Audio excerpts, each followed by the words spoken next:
right, welcome back to the Dan Bidondi Show, a second half here, waiting for our second caller. But before we get going with the transgender stuff, finally a poll Trump will like.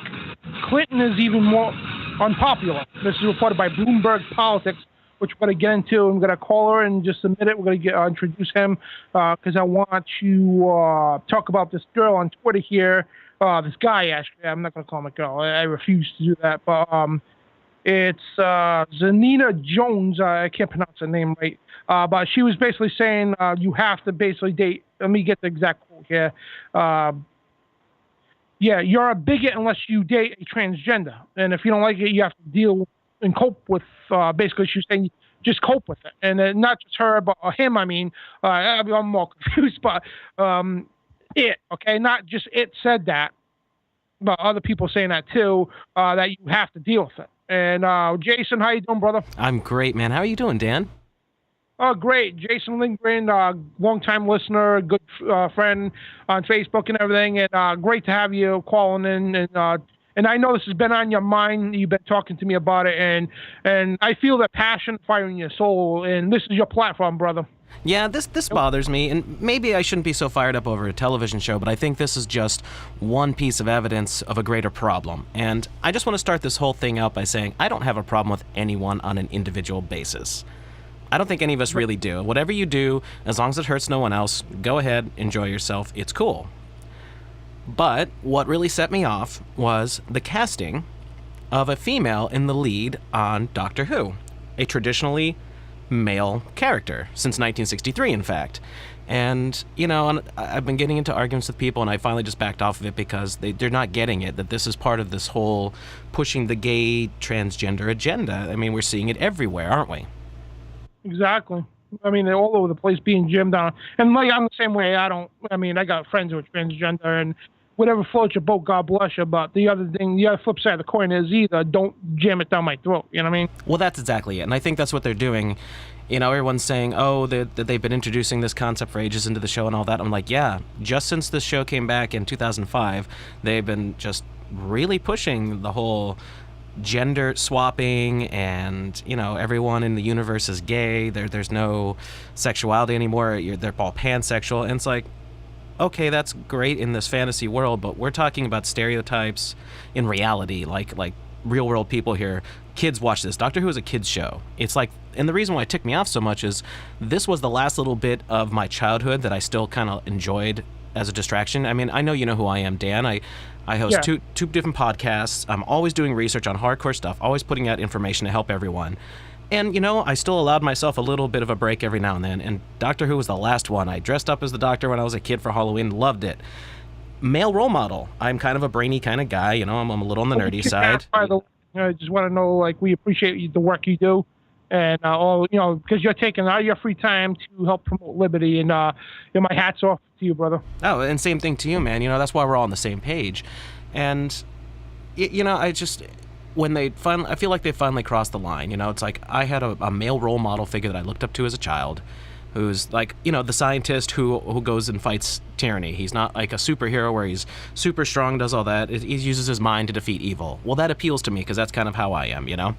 So, just on Sunday, they announced that the new Doctor is going to be a woman. Now, while I don't have any problem with women in lead roles, I don't appreciate the gender swap. And I think this is all part of the bigger agenda of the social engineering that's been going on. Exactly. That's where it boils down to. They slowly condition you, then all of a sudden becomes the norm. You know, it's like, I mean, if you brought somebody alive, like just say, died 20 years ago, even 10 years ago, brought them alive today, they would be flabbergasted to even, like, they couldn't comprehend what's going on today. No, they're changing things so rapidly, and they're just pushing and pushing and pushing. Now, here's the thing. I have a friend who's transgender, and I asked this person today. This is a person who's gone from male to female.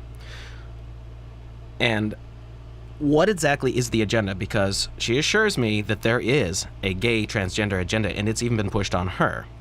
And I said, okay, so any info you can provide would be most welcome. And she said to me, well, they are seeking to normalize gender variances. The goal is the eradication of the gender binary, male and female. They want that to cease to exist. Gender is now a spectrum. So take that as you will. Oh yeah, you can pull up tons of articles. Anybody can go to Google right now, pull them up. Schools, I mean, they're disciplining kids for dressing somebody as a ma'am or a he or whatever, and it's getting sickening. I mean, way out of control.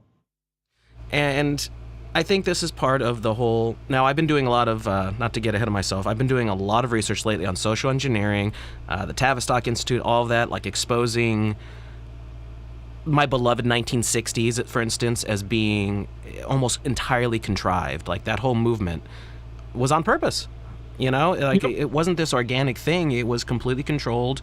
They changed society, and they did this division of the family between the young kids at the time and the parents and all that. And I'm sure you know all this. The whole Laurel Canyon scene, all the rock stars all had parents with military industrial ties. And it's like the more and more you dig into this, the more you find out that everything in our society is being basically we're like puppets on a string. Everything's being pulled from behind the scenes by these social engineers, and I'm pretty sure you know that, right?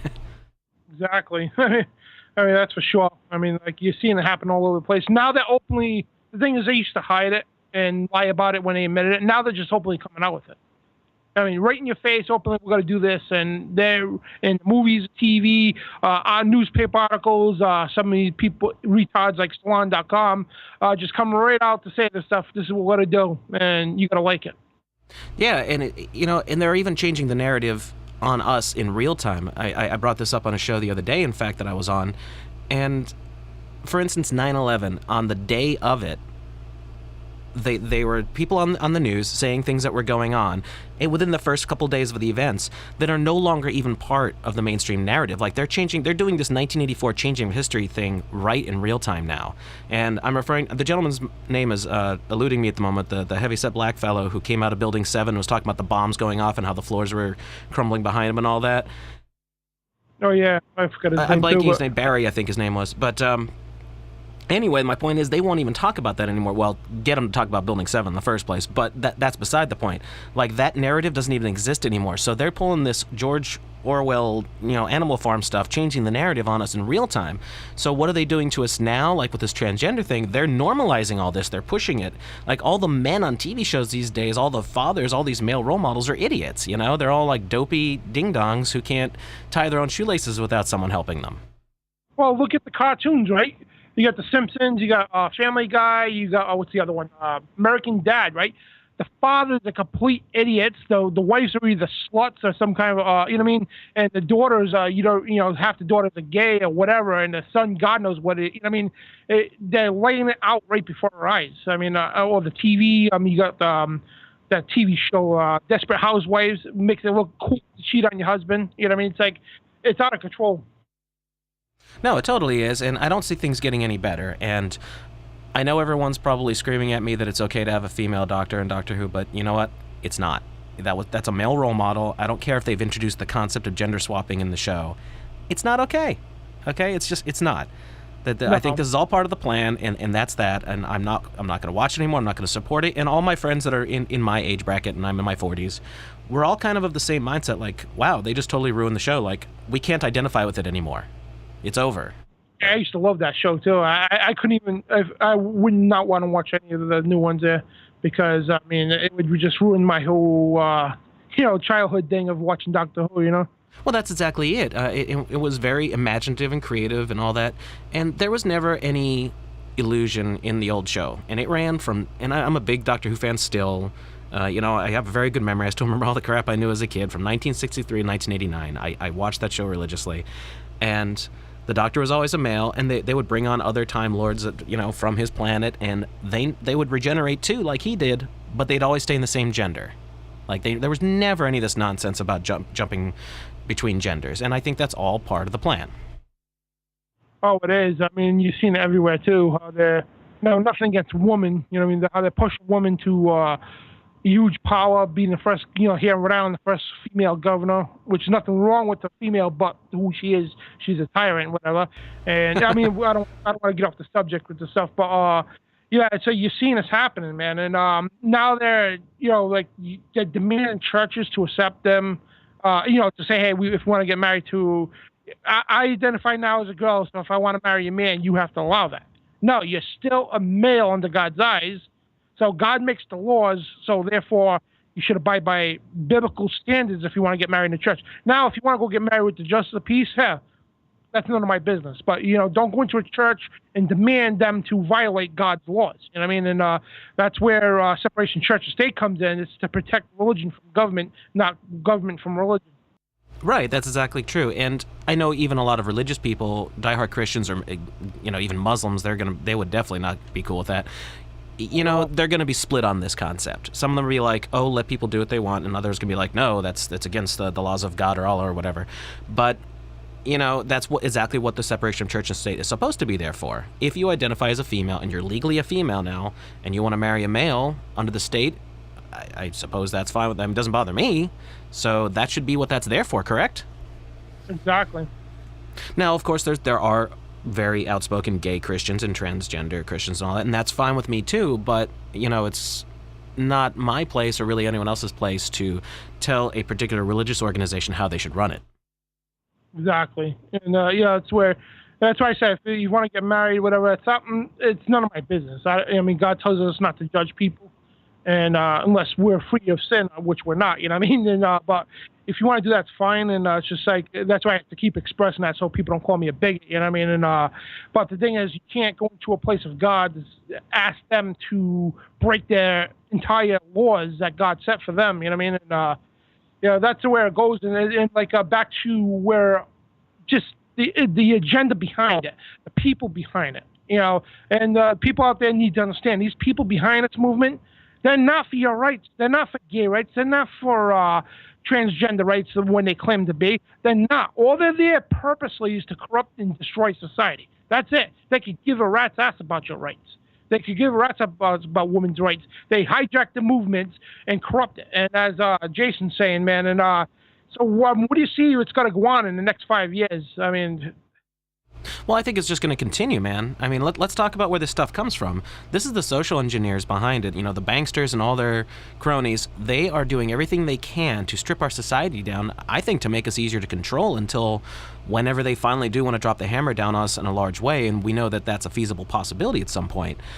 I see this just continuing and continuing and continuing. Just the arguments I've had with people telling me, like, how bad of a person I must be because I won't even watch this show because there's a female in the lead. I'm like, would you cast James Bond as a woman? Okay, so if this is okay, can we cast Shaquille O'Neal as the next Wonder Woman then? I mean, come on, let's be realistic here. Let's let the role models be what they're supposed to be and stop crisscrossing and making things up. Like, this isn't even your battle, man. This is like, you have to understand where this is coming from. The people at the top do not care about you, but they're manipulating you. You're falling for it. You are falling for every bit of social engineered propaganda that they are throwing out there, and you're eating it up like pigeons on a sidewalk.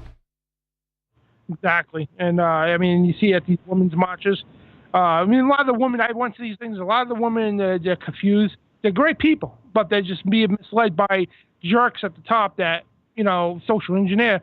But we got about 2 minutes left, Jason, and I definitely want to bring you back on again. And where could people listen to your show? You got a website or anything? Yeah, I'm actually on 2 different podcasts. I have my own that you've actually guested on, which I really enjoyed, which was Secrets of Saturn. That's a YouTube channel. And then I am the weekly co-host on Crow 777 Radio every week, and we really go after some hardcore topics. Last week we actually discussed the new chronology and how the Vatican and all that is manipulating things basically from the top down for a long time. Today we just cut a show that'll be released this week on the Jesuits and how they pretty much have manipulated policies in most European countries for hundreds of years. So if anybody wants to check that out, it's some pretty heavy duty stuff, and I put a lot of time and research in every week doing this show. Well, send me the link because I definitely want to tune into that. I mean, that's real stuff right there. Anyway, Jason, thank you. And if you want me on any time, it's great. But I definitely want to actually bring you back on about that Jesuit and the Catholic thing because I did want to do a show, in the next couple of weeks about this stuff. Well, Jason, thank you very much. I'll be in touch with you, brother. Dan, it's been a pleasure. Thank you so much for having me on, man. We'll talk soon. Thank you. And that was Jason Lindgren. Check him out. He's got an amazing show. I forgot I was actually on there because I was on like hundreds of shows after the Boston Marathon bombing. I mean, I couldn't even count how many. I think it was like the heavy hundreds, almost 200 shows. I just lost count after that. But it's crazy. But we'll be right back. We got to go to a break and we got to try to nail out this news. We got a lot of it. So we'll be right back for our last segment of the Dan Bidondi Show.